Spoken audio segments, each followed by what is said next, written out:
guys, I am Chris Kaler. And I'm Amber Foster Kyuujin cosplay, and today we are back against guys with The Bows. Episode 7 of Season 2. And guess what? I managed to find a box of Fresca. So we're in team. Last episode, speaking of, Deep tried to get Adrian into the church. We don't know what the guy who, controls the church wants, but he's got a plan, and it's kind of terrifying because he knows a lot of shit. Oh, yeah. And knowledge is power. Mm-hmm. Aside from that, Stormfront and Homelander are still getting at it. She told him the entire truth last episode. She was older than we thought she was. She was born in 1919. Way older than we thought she was. Yeah, she was a Nazi supporter, and she knew the creator of Vought. And if we are to believe her, the purpose of Vought to begin with was to create a pure race of humans and get rid of everyone else. So they want to create an army. We also learned about Frenchie's past, what happened with Mallory's children, well, grandkids. Mm-hmm. We met Lamplighter, who's probably an ally at this point. Yeah. He was helping Vought at a mental health institution where they basically used test subjects to try and control the V, make it more stable. For adults, yeah. For adults, because on adults it doesn't work as much as with babies. Most adults actually die when they use the V. And we end that episode with one of the not stable subject escaping. So that's fun. One of the craziest one. Oh, and Starlight and Butcher got closer. So they learn about each other. So they're best chummy now. At least, almost. Hopefully. So yeah, that was the crazy last episode. There's only 2 episodes left of this season, and then we'll have to wait for season 3. I cannot wait to see what Jensen Ackles is gonna do. We'll have to wait, but that's fine. So in the meantime, just take a Fresca, relax, and let's jump in this episode. Yeah, join the church. Or not.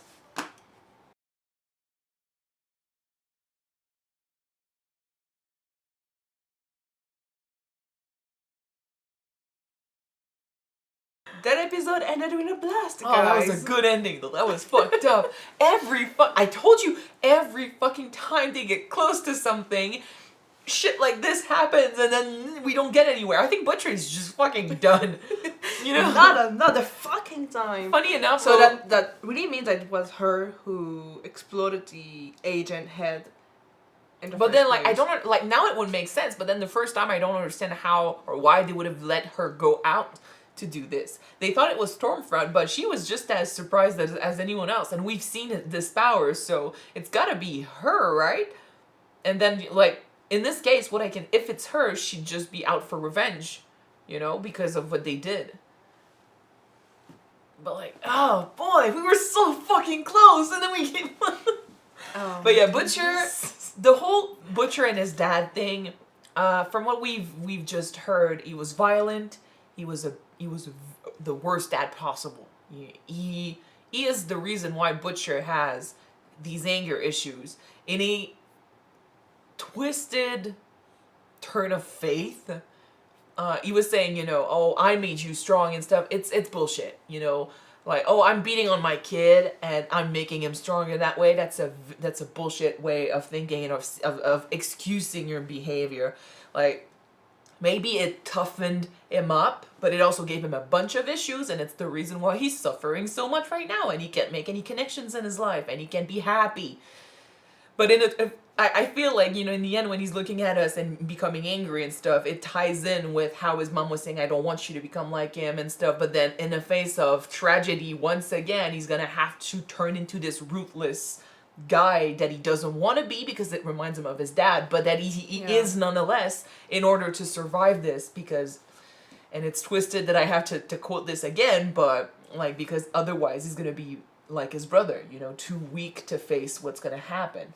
If I quote the dad, but because this is bullshit too. Okay, I wouldn't say that it will be too weak to face. No, what's gonna have to I'm handle. not saying that. The dad said that.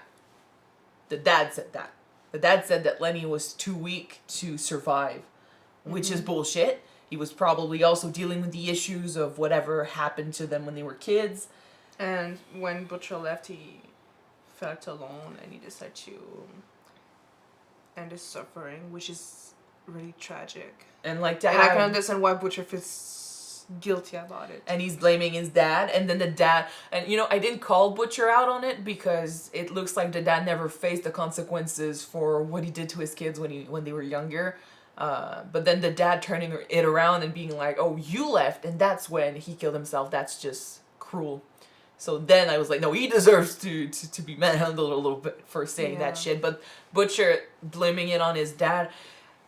At the end of the day, like, he participated. Like, it's not like you can actually find someone that to blame, because it's never gonna end. You're always gonna. Butcher has done it with Becca before. He's doing it with his brother. He's looking for a person to completely blame for all the shit that's going on in his life.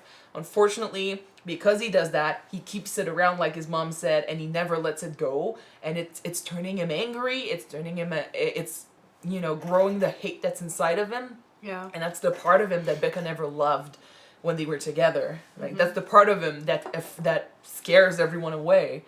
So it's very twisted, but it makes me love him even more. He's got so many layers, and I love that we got to hear about his past, as tragic as it is. And speaking about Becca, it's true that we thought at first that she was prisoner from our home in that place. Well, but technically she was, because Homelander was watching her with those cameras, and she cannot leave willingly from that place. But this episode, it just surprised me how it looked like. Well, she had just gotten used to that reality. We know she stayed behind when Butcher said, I'm going to take you out. So she must have felt like that she was safer in there than out there. Well, we know that she stayed behind with Butcher because Butcher wouldn't have wanted to take their kid. That's the thing. The way she turned it with Butcher made us think, oh, she's staying behind because of her son. But then in this case, like, it's not Butcher that's the complete reason why she didn't leave. It's the fact that she doesn't want her son out there for many reasons. So she's just paranoid when it comes to her son. When it comes to, being afraid of what her son might be used for out there. What he could become if he was, bathing in, the publicities and the culture out there. She knows what his dad is, what they use his dad for, and how strong and twisted he is. And since her son's birth, she technically raised him to be a normal child, a normal human being. But out there, that won't be possible. So it's true that if she allowed her son to go out there with his dad and his new stepmom. No, but it got back. It bit her in the ass, if you think about it, because as much as she wanted to help her son, she didn't tell him the whole truth. And I understand why, in a way, because she didn't want her son to know what he was missing. So she wanted him to have a normal life. But then she's putting herself up for deception and for the truth to be revealed eventually, which is exactly what happened, because I told you Stormfront was going to bring out the worst in Homelander. Before, he was using this to control the mom, but Stormfront is basically like, you know what? If we want that kid, it's your son. Fuck this. I'm going to be his mom. Let's tell him the truth and do whatever the hell we want because we have the power. So let's do it. She doesn't give a shit about Becca. And this is really bad. Now, Becca's going to have to leave.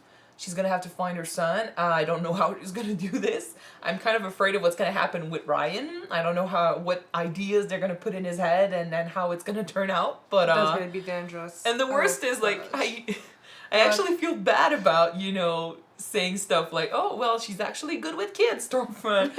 And which it's true. Well, like, she's good with kids and at manipulating people, yeah. So she twisted it onto Becca. And you know what's really sad? It's technically that's a TV show, but in real life, there are people who does that to child when they are reforming families, like with your mom and a new boyfriend, or with your dad and his new girlfriend, pitting the kids against the other parent. Yeah, so your kid doesn't need you. How come we're gonna be a family together? You can go away. And they don't want the other parent in the picture.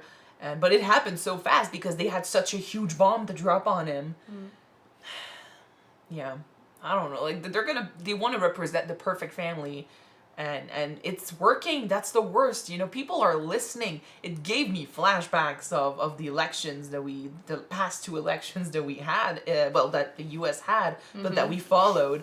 It's just, it's so easy to control an angry crowd when you just steer them a little bit. You don't try to ease their anger. You use it, you fuel it, and you aim it at something you don't like, and that works because people don't think. They don't think. They just listen to what their heroes are saying, and they take it as truth, and they don't question it.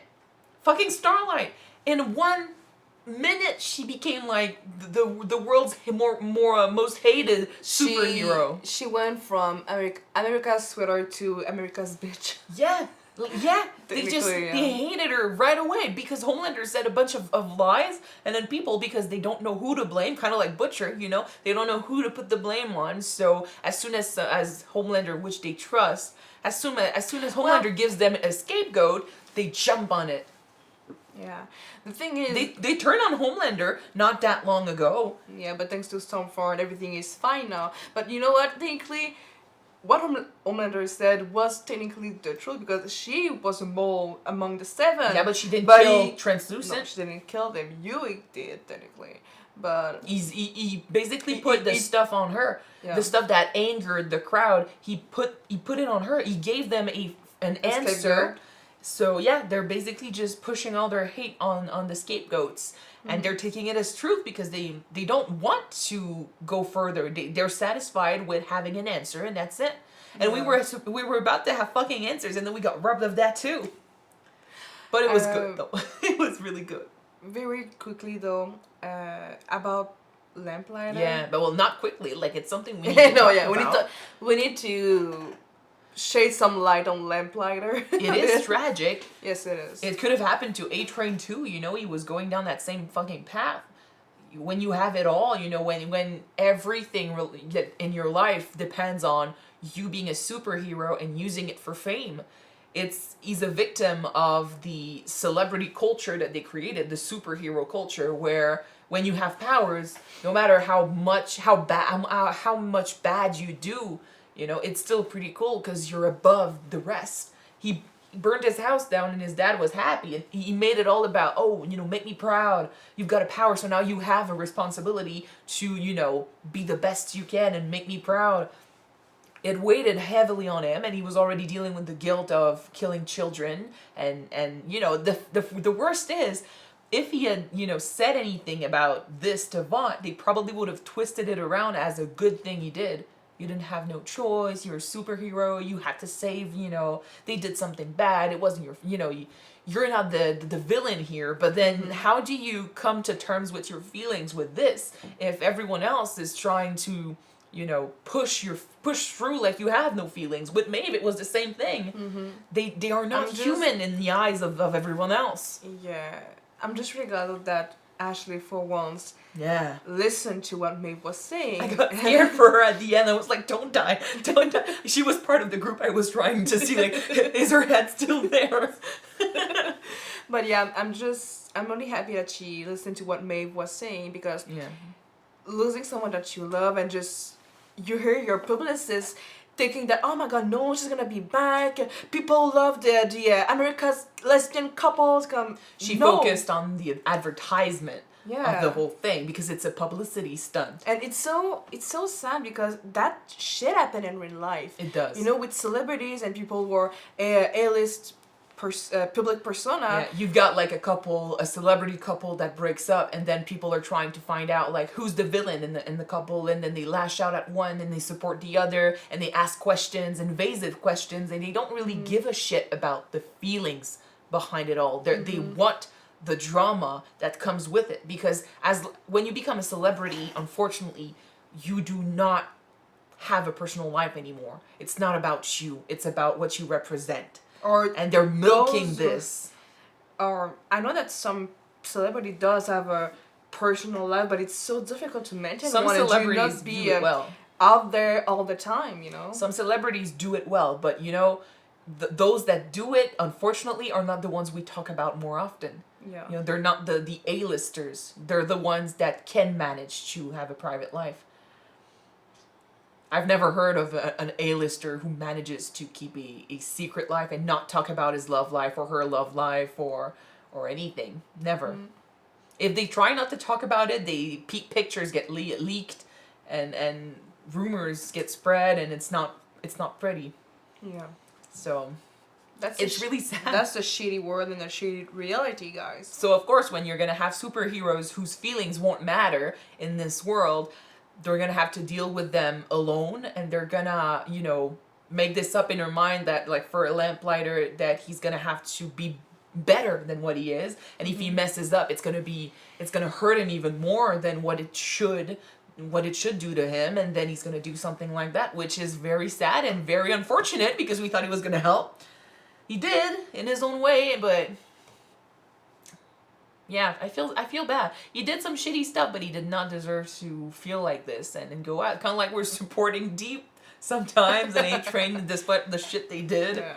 Or weirdly enough, even sometimes Homelander with his love quest. Yeah. You know? Well, speaking of Deep and A-Train, A-Train seems to be more, you know, aware of what's going on. So I hope he doesn't, you know, let Deep fall That's into because that he didn't cult. drink enough Fresca. That's why. No, but obviously, like, the church is dangerous if you stop, you know, being relevant, or if you stop helping them, and if they, you know, they can't use you anymore. I'm guessing they will out stuff about you. They can destroy you. That's the thing. They know so much about them that if you ever cross them, they're gonna destroy you and turn it on you. Do you think that they fabricate those pictures about and this storyline about Eagle Archer? Well, they said they had a video of it, but it doesn't matter if they made it up or not. They leaked it. Yeah. Like, that's bad enough. And now, like, they're just ruining his life. They're ruining his reputation. They're turning his friends against him. And, like, what's to stop them to do the same to Deep or A-Train if they were to both keep being with the church? As long as they're, you know, important and valuable, they're gonna help them. But then once they're not, it's gonna turn. So that was the episode before the finale of season 2, guys. What are we gonna do next It was episode? a blast. So we're gonna end that right there, guys. If you want to see the finale, it's already up on our Patreon. The link is down below. And if you don't, you can wait for the next one to be out on YouTube, which will be next week. So we're gonna see you then, guys. Bye.